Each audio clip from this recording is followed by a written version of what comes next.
The shrimp fork was still cold in my hand when I felt it, that eerie stillness you get right before a tornado peels the siding off your world. The ballroom was all marble echoes and veal medallions, the kind of place where egos wear cufflinks and the Chardonnay flows like denial. I sat at table 7, right next to Mr. Kessler, CEO of Grenthorne Systems, a man whose handshake once decided a $90 million logistics deal. My dress was black, practical, with a neckline high enough to signal I'm not here to impress, I'm here to ensure your warehouse doesn't collapse. And yet somehow, I already knew this would be my last gala. See, I wasn't anyone special by title, just operations liaison, which sounds about as exciting as a tax seminar, but I was the name buried on page 42 of a 300-page defense contract, listed under essential continuity personnel. Corporate called it a key man clause. I called it my invisible ink, only noticeable when someone gets stupid enough to shine a flashlight on it. I was that flashlight. And before I go on, let me pause the orchestra and whisper something that actually does matter. 97% of you listening to stories like this haven't hit subscribe. And hey, I get it. We're all ghosts floating through content, scrolling between breakdowns. But if you do hit that button, it keeps the lights on for the crew making these stories sing, and reminds us someone out there still notices the invisible ink. Now, back to the linen napkin chaos. I'd been with Wallace and Bray for 12 years, long enough to know who refills the water pitchers and who lies on their quarterly reports. I got there back when the printer room had a fax machine and people still made eye contact. My job wasn't glamorous, but it mattered. Every Tuesday I had standing calls with Grenthorne's procurement leads. Every Friday I reviewed shipment redundancies like a surgeon spotting tumors. Every month I recalibrated performance benchmarks that saved millions and patted Jared's predecessor's bonus like a Tempur-Pedic. But no one remembered that, especially not Jared. Jared was new. Jared wore loafers without socks. Jared called women over 40 tribal knowledge assets, which is Silicon Valley code for we'd fire you if HR had the stomach for the fallout. He took one look at me and saw a salary line he could delete. He didn't ask who wrote the service level stipulations. He didn't ask who brokered the original agreement with Grenthorne after their last contractor misrouted 200 tank batteries to Fresno. He just saw someone who used bullet points instead of emojis and figured I was past my software update. Last few months had been a slow bleed. Cheryl from finance gone, Ramon from systems restructured. My Slack permissions began vanishing one tool at a time. HR stopped responding to emails. The Friday donut order mysteriously shrank by 2 boxes. It was a quiet campaign of disappearance, the kind of gaslighting you don't notice until your badge stops beeping and nobody bothers to ask why. So I printed the contract, not the summary, the whole damn thing. I highlighted clause 17.4 in yellow and slipped it into my tote bag with the grace of a woman who knew exactly where the landmines were buried and just needed someone dumb enough to dance. And then there was tonight. The gala, the pageantry, the fiddling while Rome's HR department burned.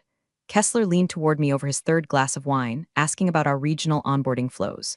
I answered like I always did, clear, competent, and just a hair above robotic. He didn't need fireworks, he needed dependability, and I'd spent over a decade being the human duct tape between his systems and our C-suite's fantasies. Meanwhile, across the room, Jared laughed a little too loud with a circle of partners I'd onboarded myself back in 2016. He never looked over, didn't nod, didn't acknowledge I existed, which, honestly, fit the pattern. Ghosts don't get to haunt the living until someone realizes they're dead. I looked down at my plate. Veal, cold, a sprig of something green meant to distract you from how underseasoned the meat was. I thought about Cheryl, about Ramon, about all the people who left with boxes of family photos and 0 severance.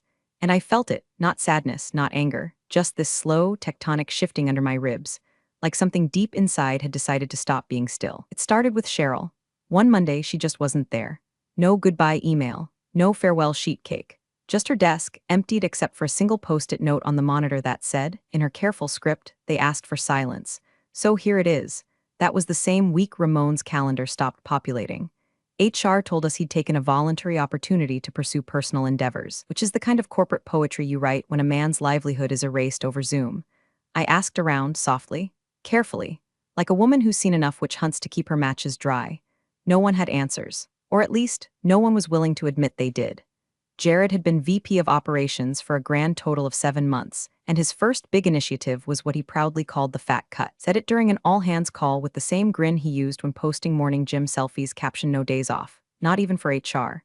He didn't bother to name names, just said we'd be trimming redundancies to better align with post-pandemic scaling. Anyone who still had a desk just smiled like hostages and nodded. Jared didn't like legacy. That was his buzzword. Legacy systems, legacy protocols, legacy employees. He said it like it was a virus. But you know what Jared did like? LinkedIn engagement. Slack status messages that read "crushing it," and giving surprise one-on-ones that felt more like pre-funeral consultations. My own first red flag was subtler. I went to check the weekly SLA reports I've reviewed every Friday since Obama was still in office, and they were gone. Not moved, not archived, just gone. Access denied. I filed a support ticket with IT and got a templated reply that sounded like it had been written by ChatGPT's evil twin. Access to these directories is now managed under a revised security protocol.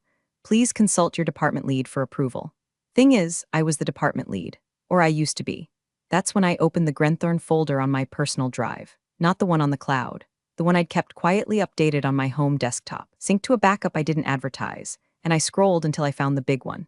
The contract, the beast. It was dated March 2011, signatures from 2 VPs ago, a document written in legalese thick enough to drown in. I poured coffee. I pulled out a yellow highlighter, and I flipped to page 42. Clause 17.4 Continuity of Service Provision. The following individual S are designated as essential personnel. Removal from this project, whether through resignation or termination, shall constitute a breach of agreement unless pre-approved by both parties or replaced through mutual written consent. And there it was. My name, first, in ink. I stared at it like it was an obituary for someone I hadn't realized had died. The clause was there because of a scare we had back in 2010, when the old PM ghosted mid-project and left Grenthorne weeks from a shipping catastrophe. After that, they insisted, anyone critical to the flow had to be contractually cemented. Legal had added my name because, as they said, you're the one who actually holds this house together. I printed the page, just the one, highlighted the clause, folded it once neatly, and slipped it into the canvas tote I carried to every meeting Jared never invited me to. A few days later, I noticed my internal dashboard logins took longer to process. My seat at the monthly metrics review was removed from the invite list. My manager, if you could still call him that, responded to my calendar pings with that peculiar brand of HR-flavored gaslighting. We're experimenting with a leaner format this quarter, Ellen. Appreciate your flexibility. I wasn't being paranoid. I was being erased. The only problem was, no one told me what day they'd scheduled my execution. So I waited, quietly, like a blade tucked behind glass. And Jared? Jared was already sharpening his scissors, whistling while he cut. They say black tie events are where partnerships are sealed, but all I could feel was the slow untethering of mine. The fabric of the gown itched like guilt. My heels pinched like deadlines. I walked into that chandelier-glutted ballroom like a woman stepping onto a sinking ship, smiling for photos while knowing full well the lifeboats were reserved for the beautiful and the blind. The place reeked of money and fear, old executives with young dates, the clink of $300 stemware, and the soft murmur of people laughing too loudly at nothing. I'd been to this gala 9 times. I'd helped design the seating chart 5 of those. But this time, I wasn't on any planning committee. No one had sent me a dress code. I only knew I was invited because Mr. Kessler himself had texted me. You're coming, right? I made sure you're at my table. And there he was, Mr. Robert Kessler, CEO of Grenthorne Systems, leaning back in his chair like a man who'd seen 3 wars and still didn't trust peace. He was wearing a dark gray tuxedo that probably cost more than my entire living room, sipping bourbon neat with the calm detachment of someone who reads government contracts for sport. Ellen, he nodded as I sat down, you're the only reason we survived that 2014 backlog fiasco. Don't think I've forgotten, he meant it. Kessler wasn't one to waste praise. He handed it out like a black market organ, rarely, surgically, and only to those who'd earned it. Just glad we got you those fuel cells in time, I said, folding my napkin, voice steady, hands colder than the silverware. Across the ballroom, Jared held court with a half-circle of consultants and junior executives. He was all teeth and hair gel, gesturing like he was coaching a startup through a TEDx audition. Every now and then, someone at his cluster laughed too loud, some poor intern or director eager to suck up the fumes from whatever tech jargon he'd cribbed off Forbes that morning. He never looked my way. Not once. It was like I'd never existed, like someone had already wiped me off the org chart and was just waiting for IT to catch up. They'd seated me 2 chairs from Kessler, near a former state rep and a director from Janssen Aerotech. All small talk and fork clinks, but my mind was miles away, back at my desk, back in the cubicle where Cheryl used to keep a jar of mints and Ramon stuck comic strips to the printer. Back when team wasn't just a word Jared used before eliminating half of one. The salad came. Arugula and whatever edible flowers chefs like to pretend are worth $28. I picked at it. Kessler talked about supplier chain reforms and overseas compliance, topics I usually love, but tonight felt like distraction, like humming in a burning room. Your VP's here, Kessler said offhandedly, eyes drifting toward Jared. Yep, I replied, dry as drywall. He's very enthusiastic. Kessler raised a brow. Enthusiastic's one word. I smiled tight. He didn't press. He didn't need to. Men like him knew when someone was being phased out, they'd seen it too many times. Hell, they'd probably signed off on it more than once. But there was something in the way he looked at me, measured, curious, like a man checking for cracks in a dam he thought was solid. The night dragged in polite, sparkling misery. I answered questions. I passed rolls. I made eye contact and laughed when required. And all the while, Jared never looked over. Not once. Not a nod, not a glance, not even an accidental gaze that might signal, oh hey, I remember you exist and you're the reason we still have a logistics stream. It was like I'd already been deleted. Like someone had pressed backspace on my legacy and the cursor was now blinking where my name used to be. And the thing is, he could have acknowledged me. He could have waved. Could have said something like, glad you're here, Ellen, or even just a nod across the room. Basic decency, corporate style. But silence is louder when it's deliberate. And I knew in my gut the decision had already been made. I was just the last one to be told. Still, I kept my back straight. I clinked my glass during the toast. I didn't fold, because no one notices invisible ink until it bleeds. It came between bites of veal, cold, rubbery, overdosed. My knife had just met a bone it shouldn't have when my phone buzzed in my clutch like a distant warning siren. I don't check messages during dinners with clients.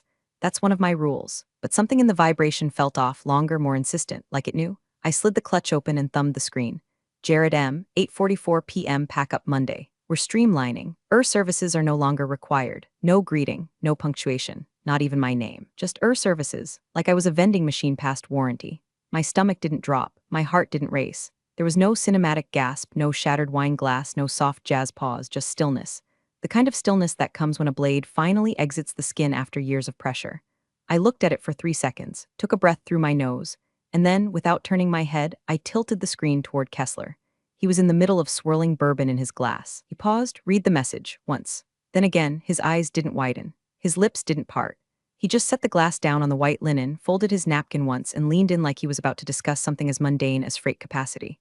Do you remember Clause 17.4? He asked, voice low, calm, deadly smooth. I nodded. He pulled out his phone, some matte black model that probably doubled as a satellite transponder in emergencies, and began typing.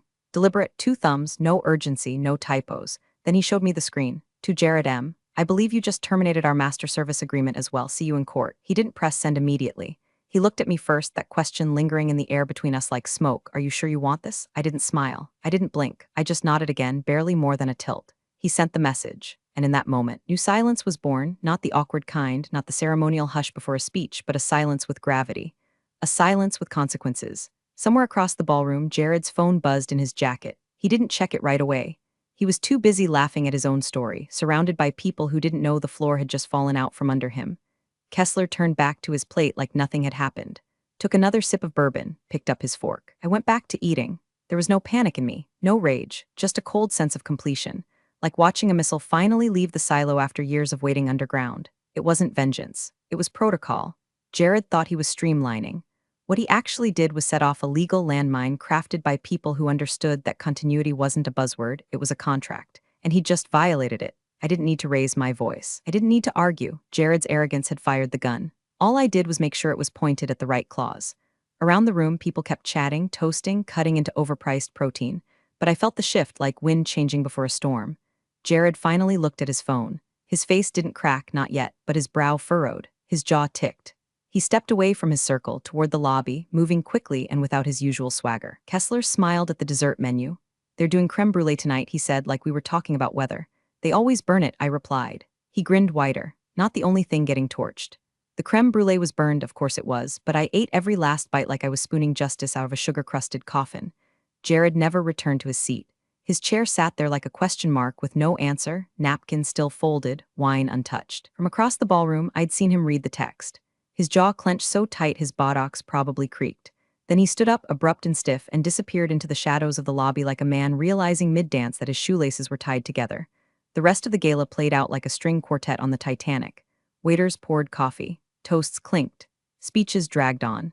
But under it all, you could feel the shift, a subtle ripple beneath the tablecloths. Something had gone off. No one said it, but glances started darting like nervous fish in shallow water. Someone in PR whispered too loudly to the CFO. Phones began vibrating a little more than usual. And me?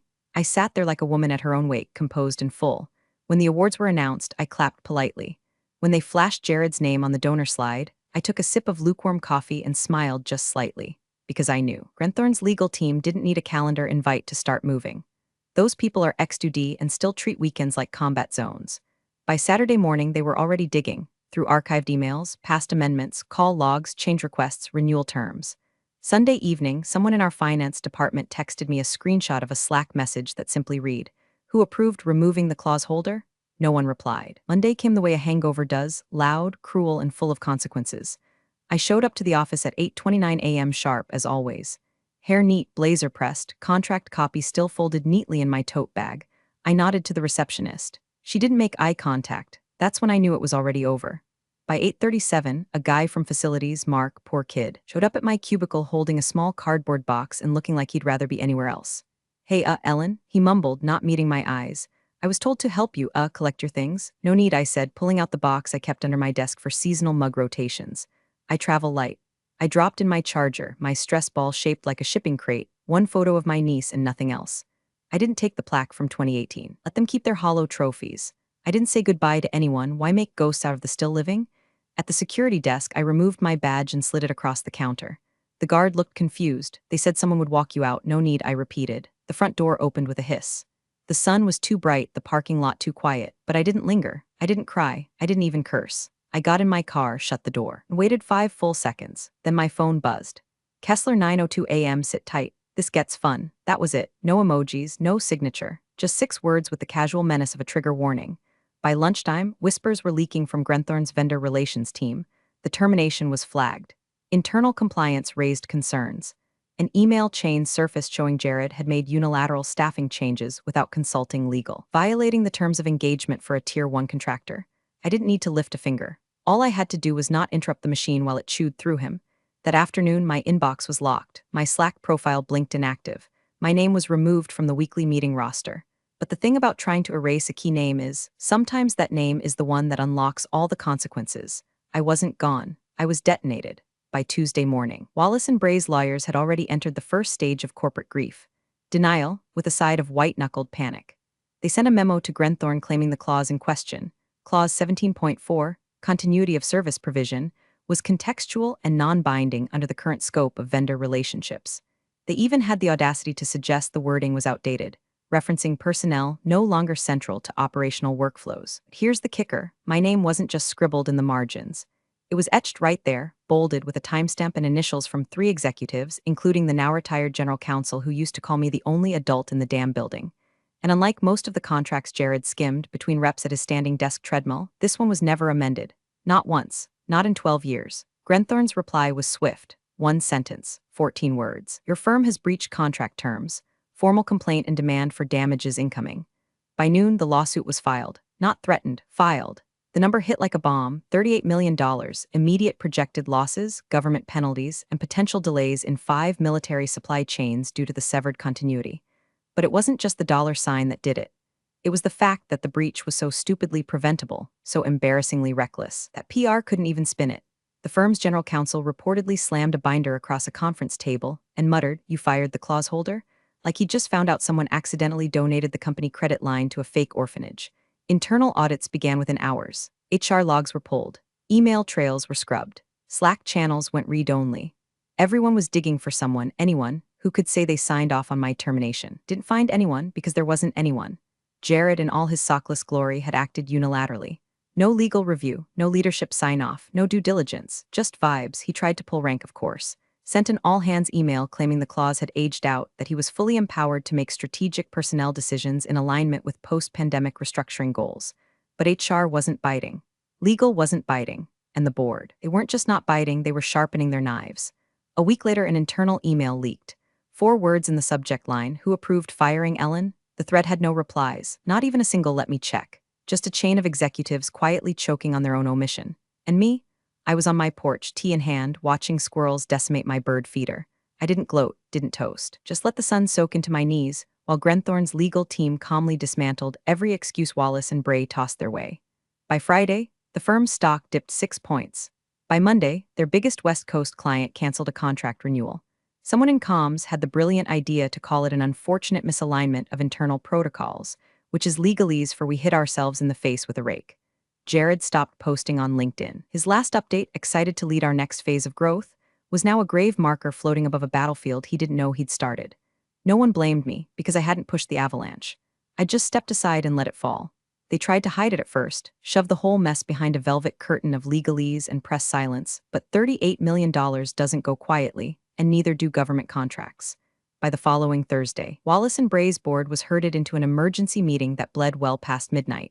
The kind where no one finishes their Pellegrino, and someone inevitably gets cornered in the hallway sobbing into a branded stress ball. The minutes leaked. Investor reps from at least 3 funds demanded heads, not metaphors, actual personnel terminations. One board member apparently asked, dead serious, "How do you accidentally fire someone named in a federal continuity clause?" Jared, in a last-ditch performance, tried to frame it as a miscommunication between HR and operations. He threw around words like fluid restructuring, climate, and alignment friction, but it didn't land. Not this time. Not with every C-level sitting there staring at a printed contract with my name on it. So they placed him on administrative leave, which is HR's version of slowly rolling you in bubble wrap before tossing you off the roof. His office was emptied overnight. His parking badge deactivated. They didn't even let him send a goodbye Slack. The general counsel, realizing his name had been on too many CC'd threads and too few action items, resigned before sunrise. No announcement. Just vanished. His assistant told someone he'd decided to refocus on family, which I guess is what you say when your inbox has become evidence. Audits began in earnest. Not the polite kind either. The kind where finance combs through meal reimbursements and IT pulls full text logs from every internal channel dating back 5 fiscal years. Half the firm went silent overnight, like rats realizing the lifeboats were reserved. And then came the cherry on the corporate sundae. Grenthorne's PR department issued a single-paragraph statement to the industry trades. It was clinical, bloodless, and brutal. Grenthorne Systems confirms a vendor continuity breach with Wallace and Bray. We are currently pursuing remedies as outlined in our agreement and have transitioned operational oversight accordingly. No spin, no dancing. Just confirmation that we'd screwed the pooch on a multi-year, multi-million-dollar deal. They were now in open pursuit of scalps. That same day, buried in my inbox between a coupon from Michael's and my niece's Girl Scouts fundraiser, came an email from Anonymous at W by internal com subject. No subject, you warned them. They didn't listen, that was it. 7 words, but it hit harder than all the lawsuits combined. I sat there for a long moment, rereading it, thinking about every meeting I'd sat through where I'd flagged risks, filed compliance updates, submitted continuity assessments. All of it either ignored or repackaged and presented by someone with a better jawline and a worse understanding of logistics. Now, in some basement war room, my name was finally being spoken. Not with reverence. Not even with respect, but with regret. It wasn't satisfying, not exactly. It was something quieter, deeper, like watching termites finally collapse the porch you told them about 5 years ago. And I didn't need a headline. I didn't need credit. All I needed was the sound of their panic echoing down the halls I used to keep standing. The invitation came by courier, not email. An embossed envelope tucked inside a navy folder bearing Grenthorne's logo in raised silver. Just my name, no miss, no preamble. Inside, a handwritten note on thick card stock. Lunch. I treat, just us. RK, there was no RSVP button, no location link, just a time, a date, and the name of a small bistro I hadn't been to since it catered for one of our earliest logistics summits.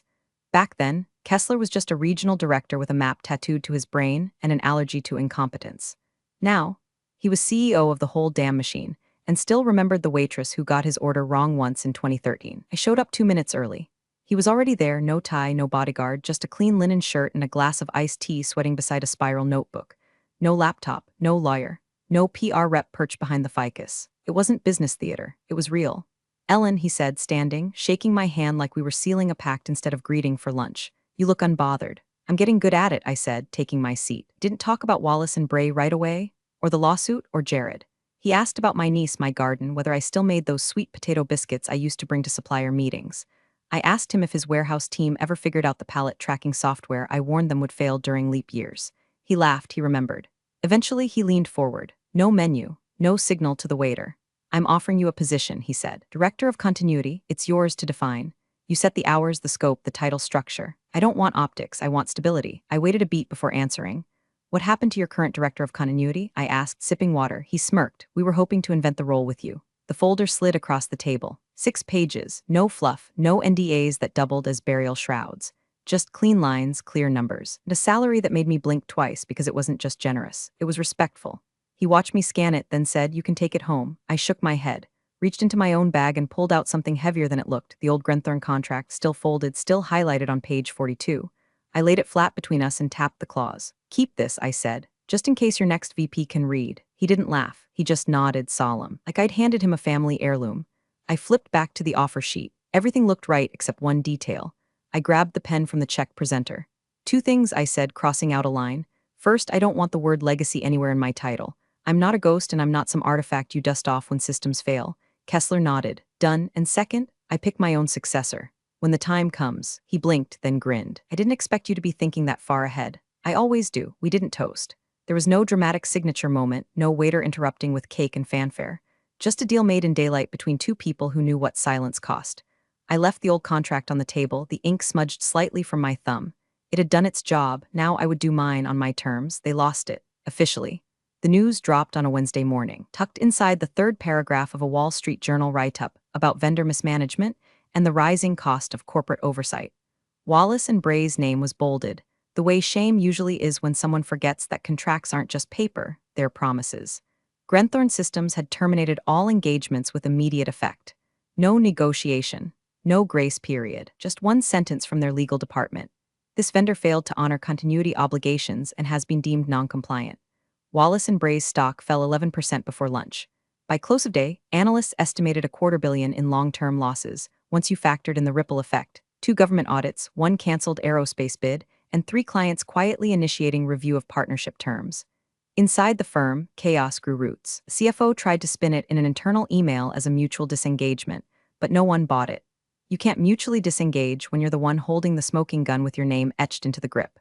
Jared's LinkedIn, once a smug stream of thought leadership drivel and gym selfies, went dark. His profile photo disappeared.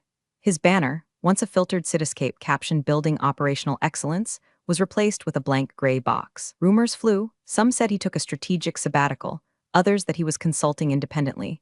But insiders knew he was last seen boxing up his standing desk accessories, while HR waited like bouncers outside a nightclub for deadbeat interns.